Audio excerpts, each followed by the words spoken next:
finds a way to come in on that backside. Ask Pete at Southern California and Walsh at Miami. Stams and Pritchard, we mentioned that they, along with Stonebreaker, the three amigos. Boy, I tell you, they have made their presence felt today. Stonebreaker's been out because of sickness today, but Pritchard and Stams have really been a thorn in the side all day long. And they get him again. This time it's George Williams, 69. The 282-pound lineman. Well, they know that West Virginia has to pass, and Major Harris under heavy heat.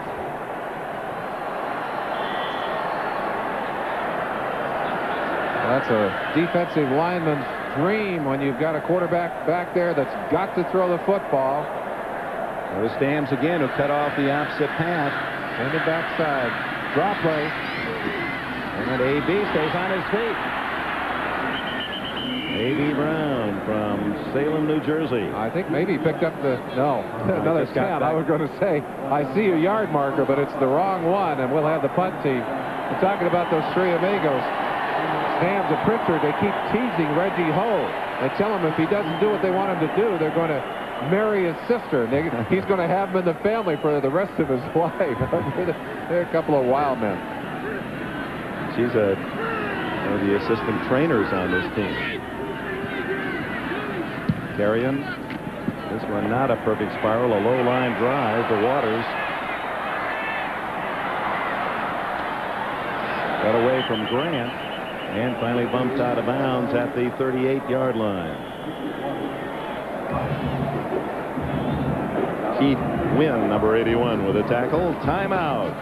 Notre Dame 34, West Virginia 13.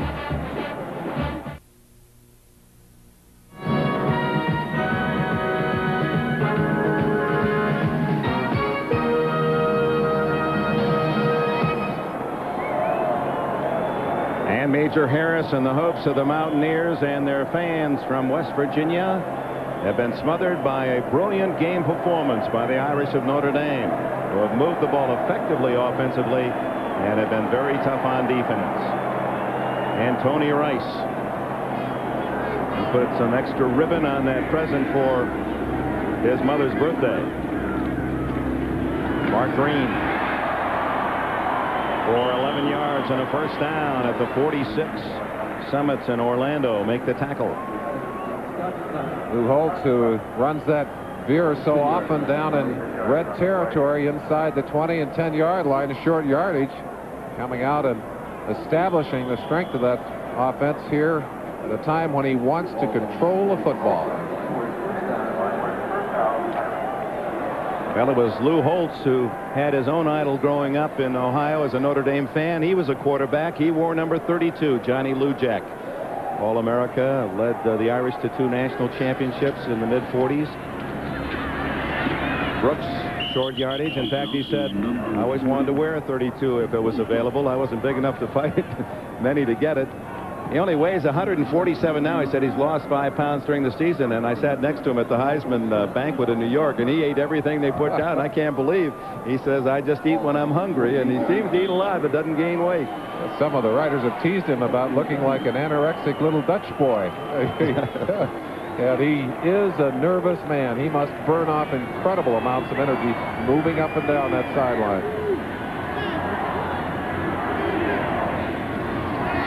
Fullback gets the call, Banks this time, and he's into West Virginia territory before Ron Ellis can make the tackle. Dick, we talked early in the ball game the great strength of this West Virginia team. They have so many dedicated lifters who work so hard to build their strength, and on the other side, a team that works on strength but is concentrated more on speed. And I think in part because of the kind of athletes they've been able to attract. Lou Holtz, with his great ability to recruit and to go out and reach, has been able to find those very quick athletes. And speed does kill. And maybe even perhaps, as Bear Bryant said, luck does follow speed, because the Irish have been lucky with their fast players today. Play action, and Rice throwing incomplete to Brown. He won't drop many. Derek Brown, who had some big catches in the first half, this pure freshman from Merritt Island, Florida. I say lucky, I'm really talking about their ability to be in the right place at the right time. Well, you know, as a defensive player, every time at Utah State or with the Rams, you had somebody who really had speed. Just a wide receiver. The whole team worried about it all week. That was the guy you had to stop. Yeah. You find as many players as this Notre Dame team has that can really move those feet and move those bodies. And we have seen it so well, both on offense and defense. The ability to stretch the defense offensively and to be there defensively. Bell is the deep man. Lets it go into the end zone. So Sexton not quite able to drop it inside the 5, and the touchback will give West Virginia the ball at the 20-yard line. Time running out. 9:05 left in this 18th Fiesta Bowl. Don Nalen played at Bowling Green the same time I played at Kent State University. We were sister schools, both founded under the same legislative act of 1920. Consequently, they were intense rivalries. I did not have the opportunity to meet Don Nalen when he played at Bowling Green and I was at Kent State, except one time he ran out of bounds by the bench where I was sitting. Holtz, who is such a clever speaker and is in high demand. Nalen played for Dwight Perry there at Bowling Green. Perry, one of the all-time coaching greats, recently inducted into the Hall of Fame. He's very proud of the Heritage Mid-American Conference. Holt at Kent State, Neyland, Bowling Green, Shem Beckler, Miami, Larry Smith, Bowling Green, the SC coach, Bill Mallory of Indiana went to Miami, Jim Young of Army, Bowling Green, all those coaches from the Mid-American Conference with bowl teams. Harris looking long for Phillips. Almost grabbed by Smagala. And he's the best leaper on the team, and you could see him brace himself. He was targeted for that one all the way, tasting it all the way. Now, both of these teams have weight programs that involves a lot of jumping, a lot of exercises that work on the explosiveness of the muscles. You see some of the use of that here. All three of those athletes up high, and Smagala angry that he could not control that football. Not unlike the one Terrell. Remember how high he was when he made the interception. In fact, Phillips had to break it up. Had he not gotten a hand in there, Smagala might have pulled down the intercept. Harris pulls it down this time and decides to tuck it away and run out of bounds. And with it has a first down across the 30, a dozen for Major Harris. Time running out. 34-13 Notre Dame. They've led throughout. West Virginia was only behind, what, a little less than 30 minutes their entire season. They've been behind the entire day here in Tempe.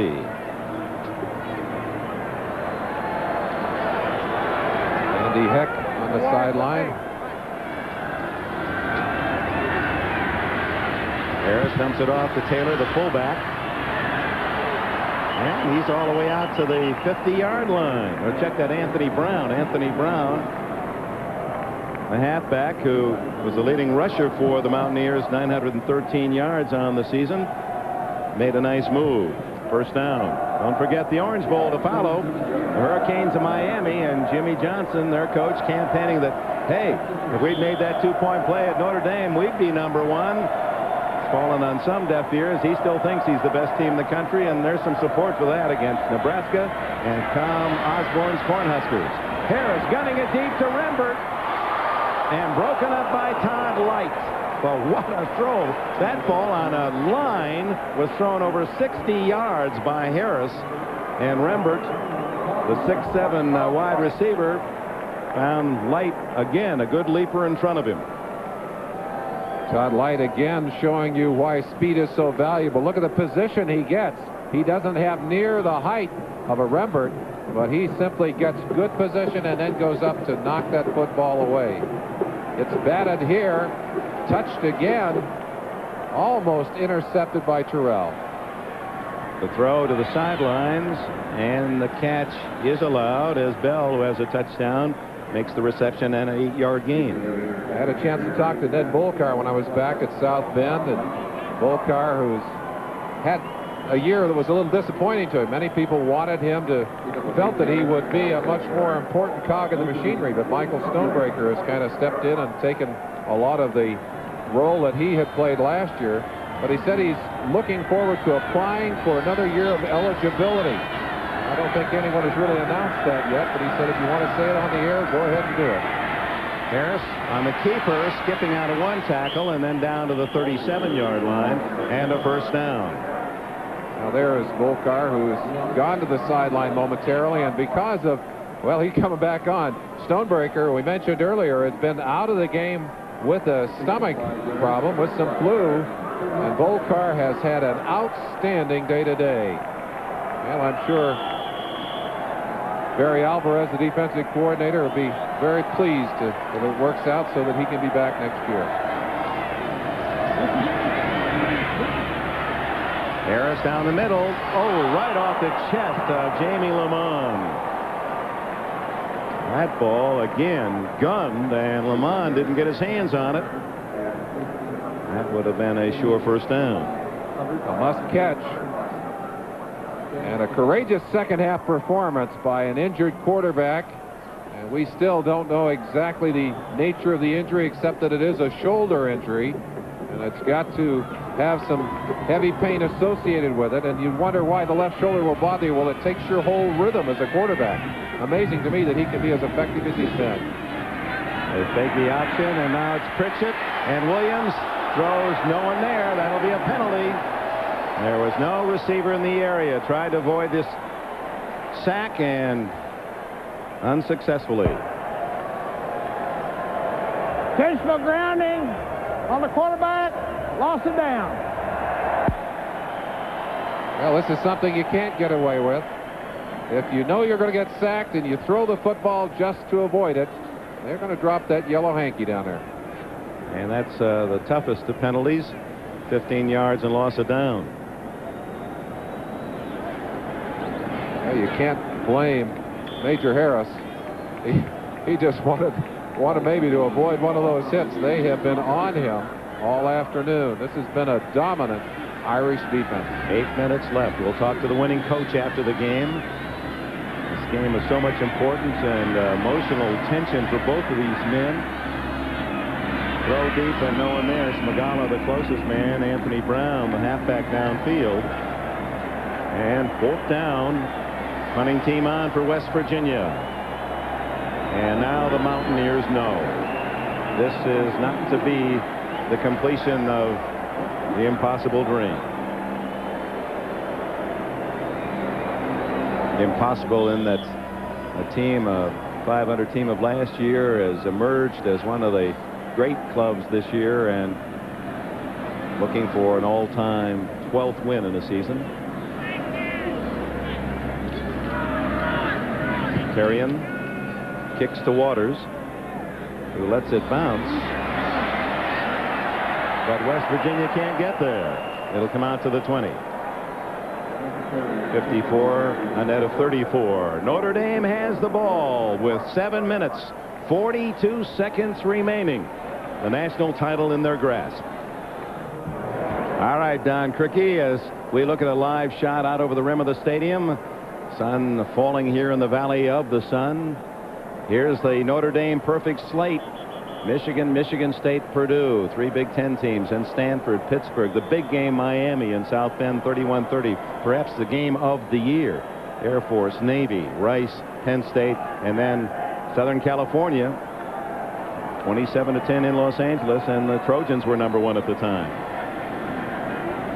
Notre Dame, 7 minutes and 42 seconds left, leading 34-13. Rodney Culver, the freshman. Boy, he's a little bullet, isn't he? 9 yards in a hurry. I think when you look at that Notre Dame success of this season and yet go back to the first game of the season when 15 of the 22 starters were only in their first or second start at their position, it's hard to have imagined at that point that there would be all of this success. Lou Holtz has brought in Steve Bellis. He's not in at quarterback for Tony Rice, but he's an all-purpose. He's the Irish answer to Jim Jensen, the all-purpose back of the Miami Dolphins. Bellis, number 8, plays special teams, plays tailback, is the backup quarterback, and he's from Phoenix, Arizona. So this is a big moment for him. He gets the call and straight ahead for the first down to the 34-yard line. Bellis is a senior, 6'4" and 211 pounds. Chris Herring made the tackle.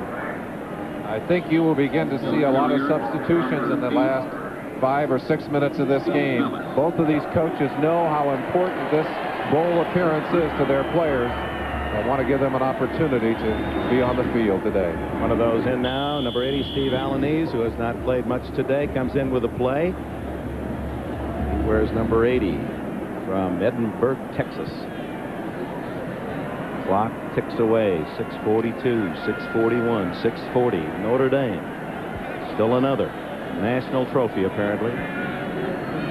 And this was the team that was supposed to be a year away from the national championship. Culver called him little. Well, it's 6 feet tall and 212 pounds is small. I think this has not been a Mountaineer day, but it has been an outstanding year for them.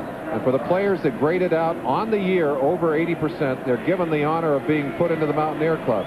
In 86, there was just one member of that club. 87, 16 this year, 46 members. To give you a sense of the kind of success they've had.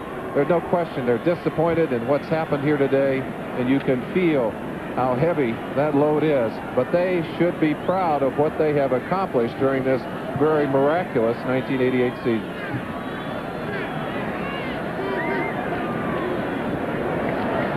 Bellis on second down gets a couple out near the 38-yard line. Steve Grant, the Miami freshman, number 4, makes the tackle. It's Miami and Nebraska next from the Orange Bowl. You can ask a lot of questions, but one that we'll ask is what would have happened had Major Harris not been hurt on that third offensive play. He doesn't play defense, and the Irish have 34 points. You're right about that. You are right about that. Well, it's often they say things happen in threes, and how true that is for the Notre Dame football program and its rich and great history. There's to give the Waters on the reverse. And he is brought down just shy of the first down. They'll bring up 4th down and 1. Chris Herring made another stop along with Summits. Let's go back to your thought about Marshall, or about Major not playing on defense. And one of the things I said, and I really believe it, that his leadership carries over to the defensive team. And I felt that going into this game, he needed to have a fast start in order to lift the confidence level of both the offense and the defense. That did not happen, and I think that had a major impact on the team's performance today. Major impact indeed. Grandis Bell is back at the 20-yard line. Sexton to punt. 4:17 left. Ooh, very close to blocking was Pickett, and he might have gotten a piece of it as that ball slices right into the Irish sidelines and goes out of bounds way up at the 40-yard line. 17 yards on the punt. 4 minutes and 11 seconds to go.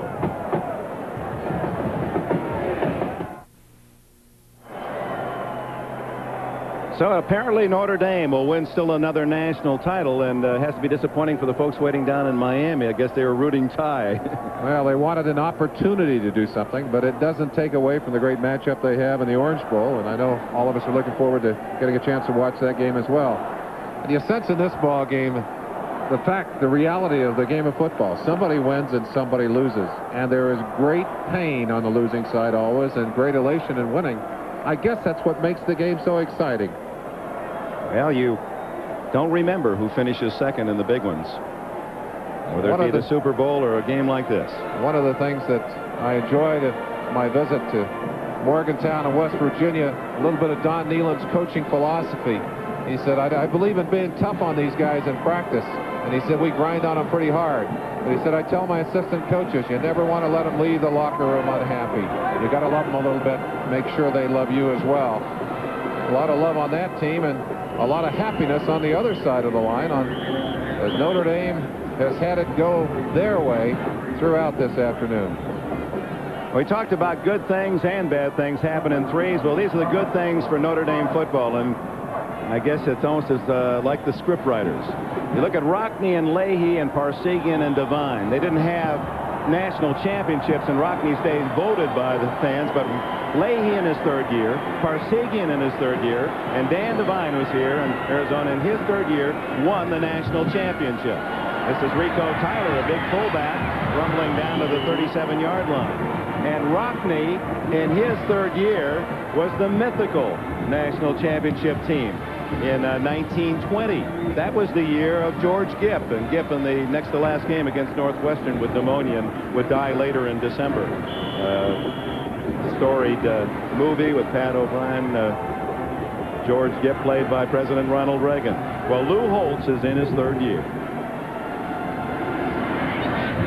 And we will talk to Lou Holtz at the conclusion of this game.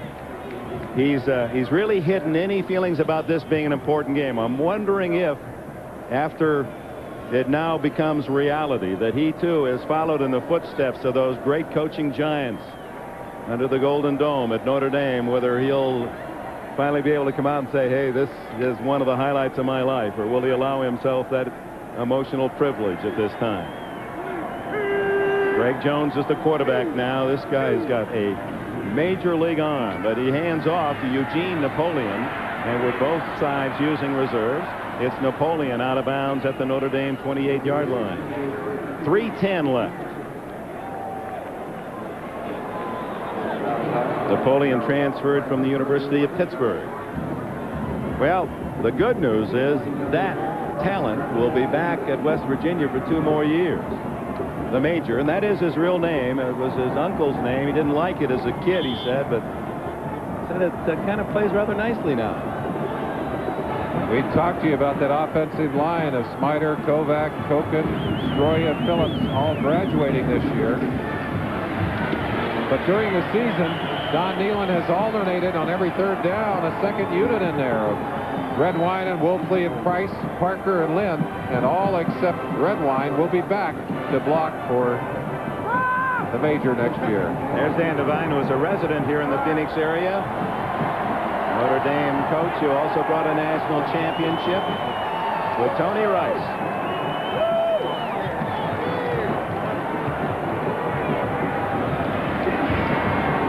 They'll go for it on 4th down, 4th and about 2.5. Jones rifles it to Tyler, and Tyler has a first down at the 21. He's bigger than his 214 pounds listed as the media guy. At the end of the season, Don Nealon got his team together and said, we're going to vote on the most valuable player for the year. Orlando held up his hand. He said, Coach, do we really need to do that? Well, of course, Major Harris was the most valuable player. We may not need to vote too hard here today.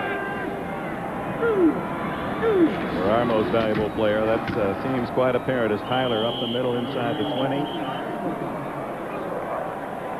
Wes Pritchett, who dedicated this season. You know, there are a lot to this game, and all of us with sons, or those of us that look to our fathers for leadership and love.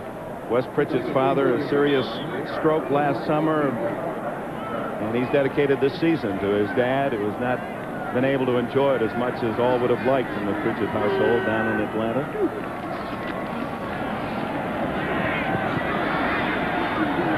Jones, but his receiver Rimbert falls down, and that'll bring up 3rd down. Jones transferred from the University of Miami, and didn't know about Major Harris when he tried to get out from under all the great quarterback talent at University of Miami. He thought he could come up and get a lot of action. He was behind Vinny Testaverde there, and of course I don't think Don Nealon knew much about Major Harris. Knew he was a talent, but did not expect the kind of explosion he got when Harris finally got his opportunity. Now the flag has been thrown. Let's find out. Ball, unsportsmanlike on defense, 1st down. Well, that's the 3rd or 4th dead ball foul against the Irish. 4th time they've been ticketed, and Lou Holtz, I think, is arguing. Well, he is with the official. I'm sure he doesn't like to see that unsportsmanlike conduct. That usually doesn't reflect well. And he brings out Don Grimm. Grimm, the brother of Russ Grimm, the Washington Redskin lineman who played and starred at Pittsburgh. With the foul, it's down inside the 10, 1st and goal for West Virginia.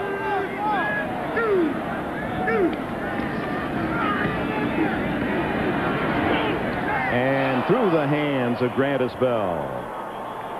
And a little extra after the play. Well, the most valuable player in today's Sun-Kissed Fiesta Bowl game is Tony Rice from Notre Dame. Sun-Kissed will donate $2,500 to the Boys and Girls Clubs of Arizona in Rice's name. Congratulations to Notre Dame and their underclassman quarterback Tony Rice. He threw for over 200 yards. He had some big runs. It was a battle of quarterbacks, and Rice just saw, along with his teammates, the announcement, he is the most valuable player. Napoleon stopped right at the line of scrimmage. Jeff Alm, so a lot of the first-string defensive players still in there for Notre Dame. Another flag goes down after the ball. They see themselves on the giant screen. Unsportsmanlike defense, first down. Well, that doesn't, that's a shame. It doesn't reflect well on something down there on the Notre Dame side of the field. And here comes Lou Holtz. Lou wants to know what's going on. He's saying, take the guy out, or what? Well, let's not guess what he's saying. And now Lou Holtz is going to get a penalty. Yeah, he's got it. Chris Zorich, we'd have no idea. They don't give you quite the information you get in the NFL as they protect the player's name on penalties. And he's just telling his players, whatever it is. He is very upset. And he is an eye-to-eye coach, and believe me, he plays the game tight in the way it should be played. See, fans are booing him, but they may be misunderstanding why he was out there.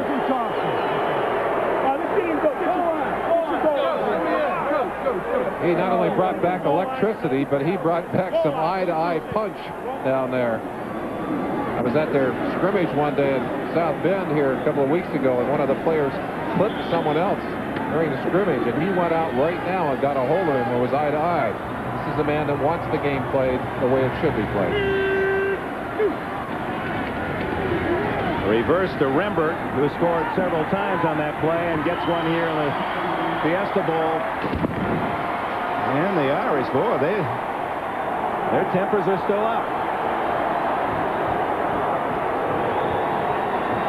34-19 the score. I wonder if some of those aren't taunting calls. That's what it sounded as if they were saying. Of course, the glow of youth and victory. Ejected. I think someone's been tossed from the game. I think that was the signal there.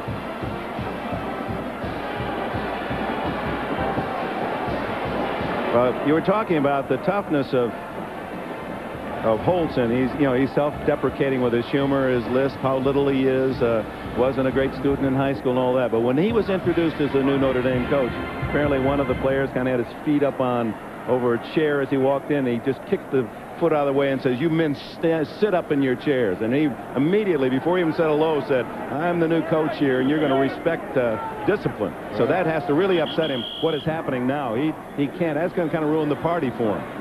He also added workouts at 5:30 in the morning 4 days a week. And he said, this is the way we're going to get our discipline back here. And a lot of the players credit that with bringing this team back together. They said they had to get together to survive those workouts at 5:30 in the morning. He's not afraid to go in there and grab a hold of it. One day when Tony Rice not having a good day on the practice field, Holtz went in and sacked him himself. Knocked him right down. Well, he plays in that bookstore basketball tournament. He's physical. He is physical and not afraid to get involved. Here's what the official is looking at right there. Well, let's see what happens at the end of that. And that is the player, I think, that was ejected. Oh, he touched the official. That's what he was called for. Juan Francisco. Yeah, knocked the hat off the official, and not allowed to do that. So they're going to go for the two-point play. West Virginia. Certainly a conversion here will make the final score more respectable. But merely cosmetics in terms of this national championship game, which has been clearly won by Notre Dame.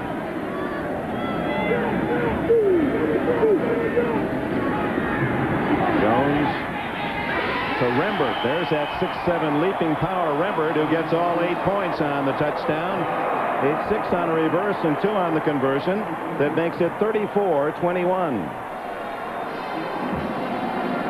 Well, a lot of of the planned celebrations will be dampered in Morgantown and throughout West Virginia.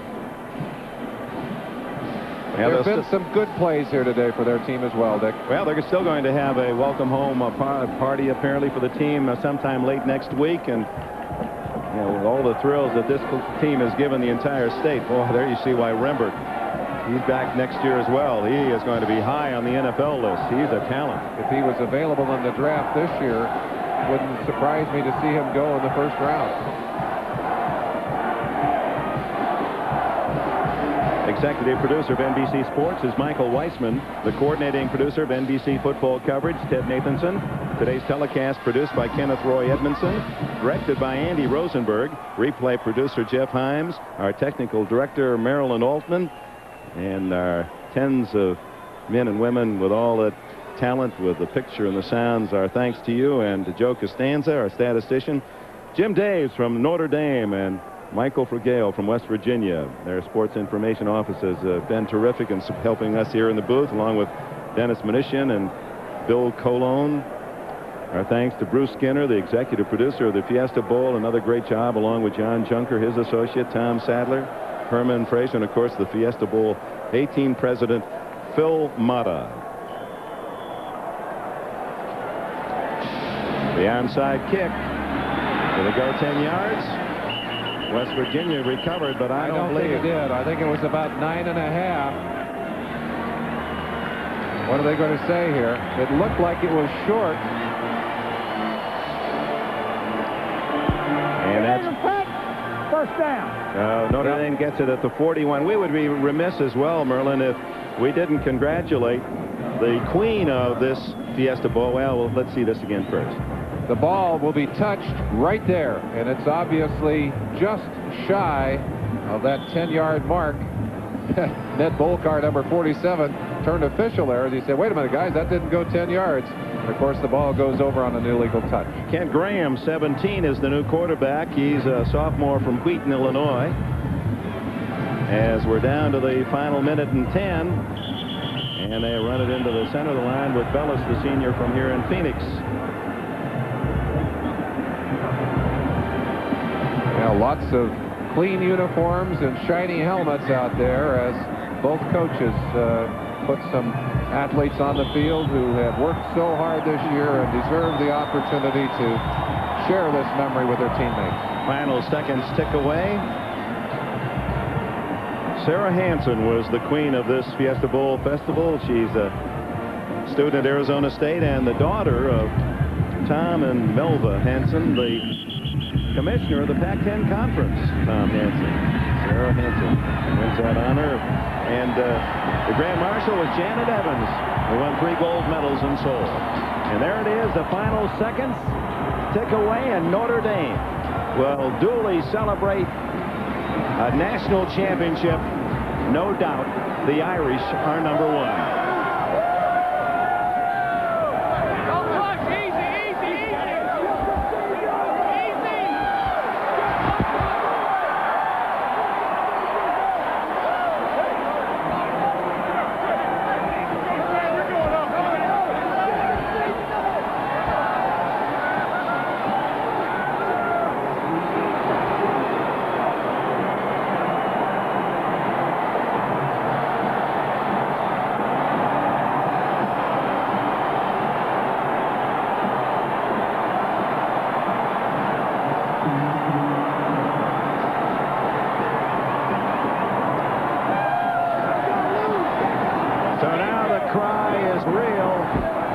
It's not with hope and with all the heart that every fan has for their team that we're number 1. No question, it's now reality for the Fighting Irish of Notre Dame and their fans, number 1 in the 1988 collegiate football season as they defeat West Virginia 34-21. Now to the Orange Bowl, Don Crickey and Bob Trumpy.